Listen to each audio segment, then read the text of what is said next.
Welcome back to the show. You're looking at these terrifying images out of Taiwan showing the damage left by a powerful 7.4 magnitude earthquake, the worst the country has seen in 25 years. Right now, authorities are still racing to free people trapped under collapsed buildings and highway tunnels. A group of 14 Australian travellers experienced the earthquake just south of the epicentre, and some of them join us now. Suzanne, Scarlett and Matthew, thank you so much for your time. Geez, guys, what a harrowing evening. Yes, it was. Very scary. Very big earthquake. I've experienced some earthquakes where I'm from in Melbourne, but this was nothing. It was huge. Tell us what it was like for you during it and then the aftermath. Well, I was coming in from one room to another and I had to brace in the door frame. It started slow and then it was like a rumble and the floor shook and it was like a wave.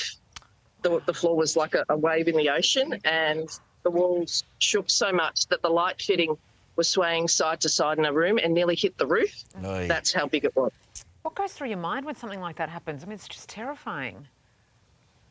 Yeah, a little bit terrifying. I suffer from a little bit of vertigo, so I was dizzy all day. So, yeah, we were lucky where we were. We're on the opposite sides of the epicentre, so not much structural damage where we are, but they were still checking buildings and we lost water for 2 hours and, yeah, the locals were a bit scared, but it's something that they deal with, I suppose. It's funny you say vertigo because it does. For those who haven't had vertigo, it's exactly what it feels like when you're inside a quake.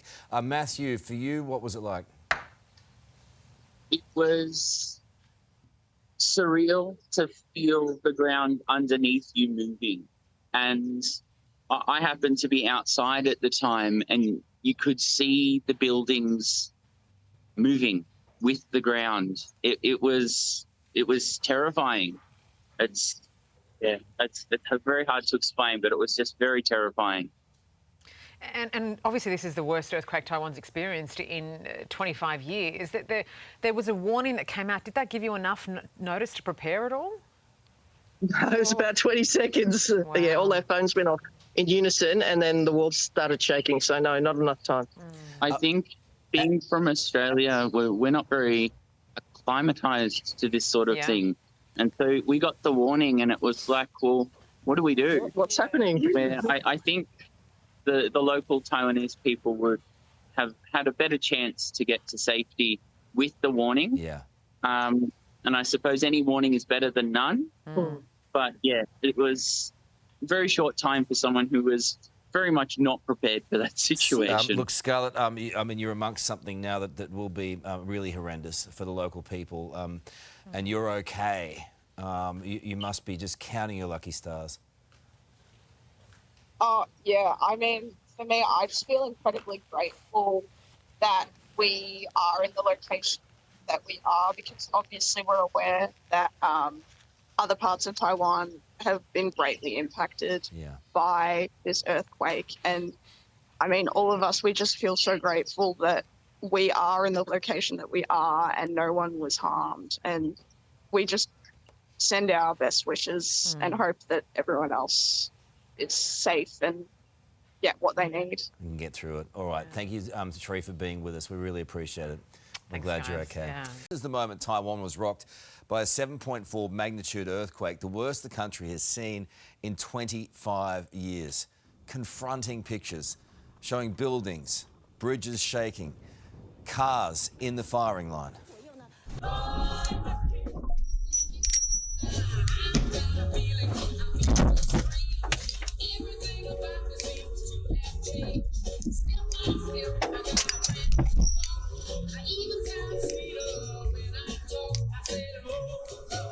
Such a strange mix of music and the mayhem, isn't it? Just terrible to watch. Western Australian MP Tanya Lawrence was at the epicentre of this mega quake with her husband when it happened, and she joins us now. Tanya, thank you so much for your time. We're sure glad you're all right. What was it like when it all happened? Look, just re-seeing some of that footage it brings to light just how dangerous it has been this past 24 hours. We're right in the epicentre area of the city of Hualien. Our hotel, thankfully, is rated to 7 for an earthquake, having only been built relatively recently. But I tell you what, at the time when that earthquake first struck, that was not what we knew, and it's certainly not what we felt. The room was shaking so incredibly violently. We could not stand. We were thrown back onto our bed and literally just had to wait it out, and just, to be quite honest, just thought this is our moment, and just felt very resigned to our fate. But thankfully, the engineering design was so completely brilliant that the building hasn't sustained any damage, and of photo worth at least. And yeah, happy to continue to be in the same hotel as we speak, notwithstanding the shakes are continuing. There are lots of things to talk about, but just for you and your hubby, when you go through these things, if anyone out there has ever been through a severe earthquake, but to have that realisation at that point, it must have been horrific for you two. Can you explain that?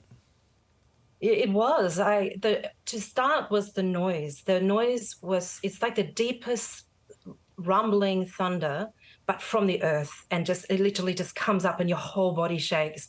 And we're on the 9th floor, so we had a long way to travel, but my gosh, it was fantastic, and it was absolutely sensational in its intensity.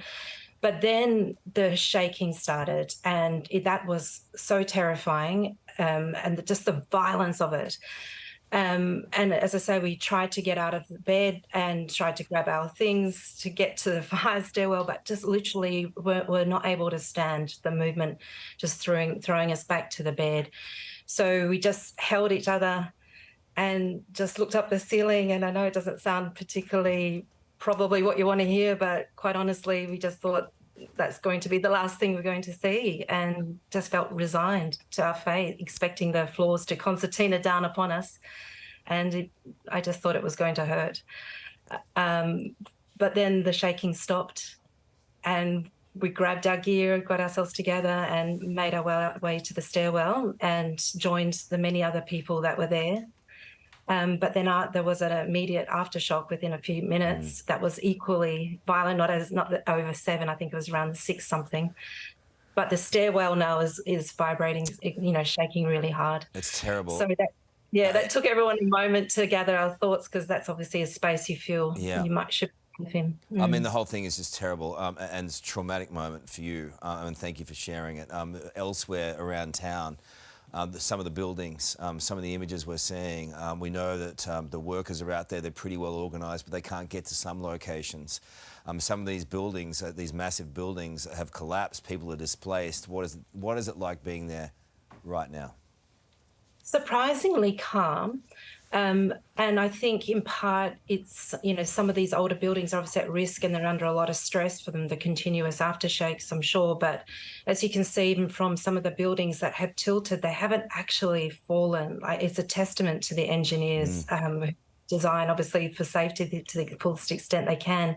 But I know that there are a lot of people still missing and unaccounted for. Certainly, this area is a mountainous region. We're here to go motorcycling and hiking in the gorge. There are minibuses with people missing. There are hikers that are confirmed deceased. So, this is a very volatile situation with rocks falling.